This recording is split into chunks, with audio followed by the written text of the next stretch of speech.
start to design, which I found fascinating. So if you search for trading and all that type of stuff, you'll get books which tell you, like you're moving average and books on turtles and all that stuff. And Aaron's YouTube nearly all this stuff.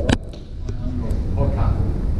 But there is no book on how, okay, I want to do this, I want to get all this data. How the hell do I create this trading system? It's a total open field, which I find fascinating. Sorry? Ontologies and semantic web, that would be. But they're looking at slow moving data, right? Like, they're not looking at. You might be right. The things you've got to do with the data, I think. So I don't fully understand what the semantic web encompasses. So who can you go and get an ontology? Yeah. Something that could be in structure.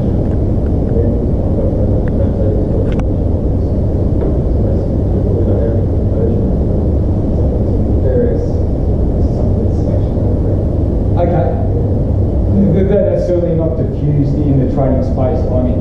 So cool, I'll check that out. Thank you. But I'm going to go through exactly how I see the approach and work.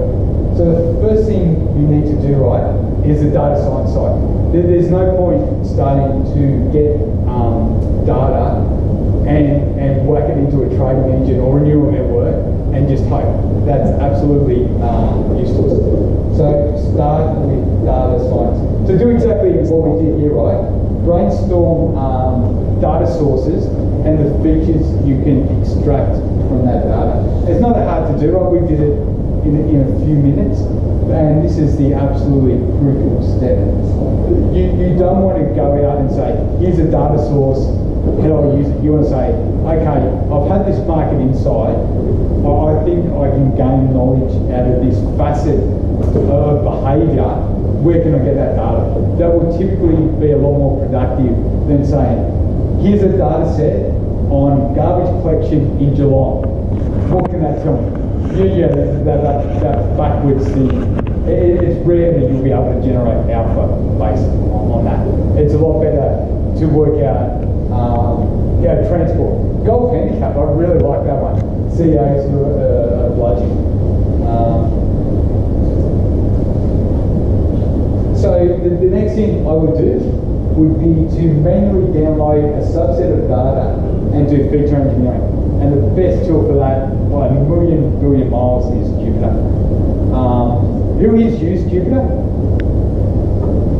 Cool. Okay. Does anyone not know what Jupyter is? Okay. Sorry for that. So Jupyter is basically you connect to a back-end calculation kernel, and it's a mixture of markup and calculation. So I've got one here. It's really easy to use. All you do is download Anaconda. So,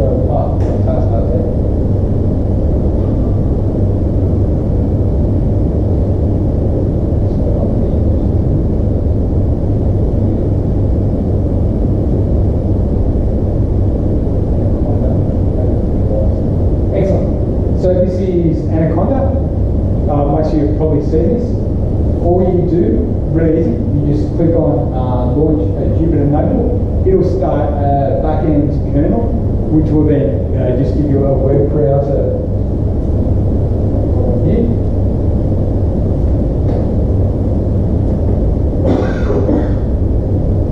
So here's one I cooked earlier. And then you can just go through your hard drive and load any Jupyter notebooks that you've got installed locally. So I'll bring up the Jupyter notebook.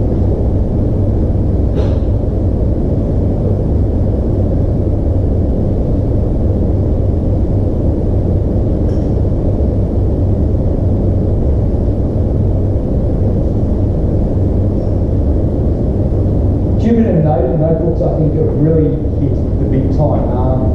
The guys who won the Nobel Prize in Physics last year for gravitational wave research published all their findings as Jupyter notebooks, which is outstanding.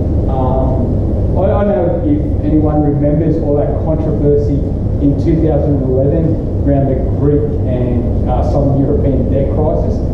The theory was then, right, that if your debt to GDP went above 100%, your country was stuffed and go into recession and stagflation and all that. And what they found out when they got the author's Excel spreadsheet, they'd missed about 8 cells in their calculation. There was like an Excel bug that led to this finding, which led to all this austerity and riots in Greece and Italy and Spain and Portugal. Like it's amazing that missing 8 cells, when those 8 cells were included in the analysis, it invalidated the finding. Absolutely incredible. So anyone who's still doing any of this stuff in Excel absolutely needs to stop. Go and take this course on, do you cover Jupyter? Yeah. Yeah, absolutely. You really, you'll probably work with old dudes in your companies who have still got some big Excel spreadsheet and they're angry and using that and no one knows how it works. It's great. With Jupyter it's better. With ggplot and matplotlib. If you ever want to be convinced, look at the Nobel Prize stuff that came out of that. And even more important than the Nobel Prize, one of the biggest users is BuzzFeed. Who can imagine that? Like BuzzFeed is this trashy website that probably kids and stuff look at.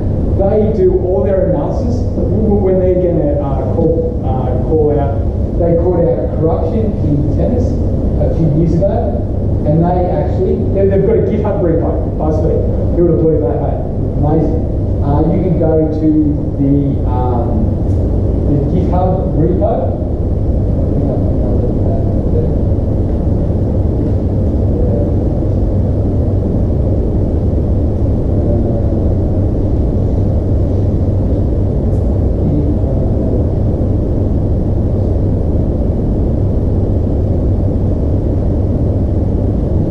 So they are publishing a massive number of Jupyter notebooks, bigger scaling analysis.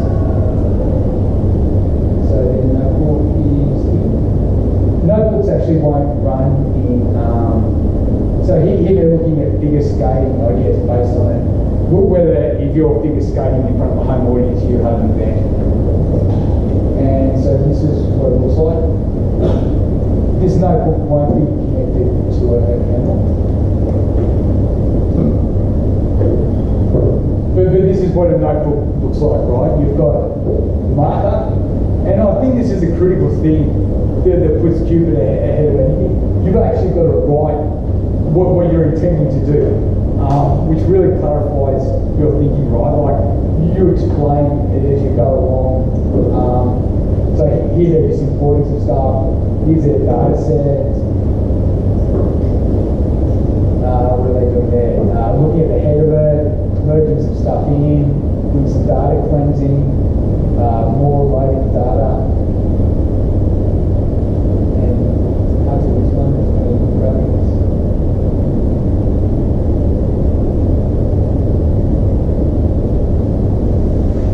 But this is typically what you look like, right? It's like an Excel spreadsheet on steroids. And you've got all the great stuff with pandas and NumPy and all those plugin libraries. It's absolutely fantastic. So if anyone who has a setting, you've just got these cells, and to execute them, it's just control.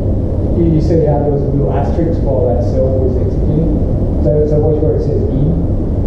So that's that cell executing. So here they found widespread corruption in second-tier tennis related to sport betting based on this analysis set. Absolutely fascinating. And they're publishing this. If you ever want to sort of understand how you analyse sport betting data, this is a great workbook. It goes through a lot of stuff like implied probability and normalising the actual bookmakers give you, because they won't boil that up to 100%. If you reverse the price, so if someone's at $5 to win, that's a 20% implied probability. But if you add all those up, it will typically add up to about 125%, depending on the market. Because obviously that 25% is the bookmakers take. So you've got to divide all those implied probabilities by 1.25. So rather than someone who's paying $5, so 20%, their actual implied probability when normalised is 20% divided by 1.25. Does that make sense? It's all stuff you do in sport betting all the time, because all your books are going to be different. It's like if anyone ever bets on Betfair, those are nearly always normalised to 100%. They're pretty close, typically around 101% when a match starts, but their take is at the end. So if you win a bet on Betfair, which is an exchange, they take 6% afterwards. So it's a totally different model. So you've got to normalise that differently. So this is a great data set. The amount of stuff you can go and learn from these notebooks is incredible. In the slide deck,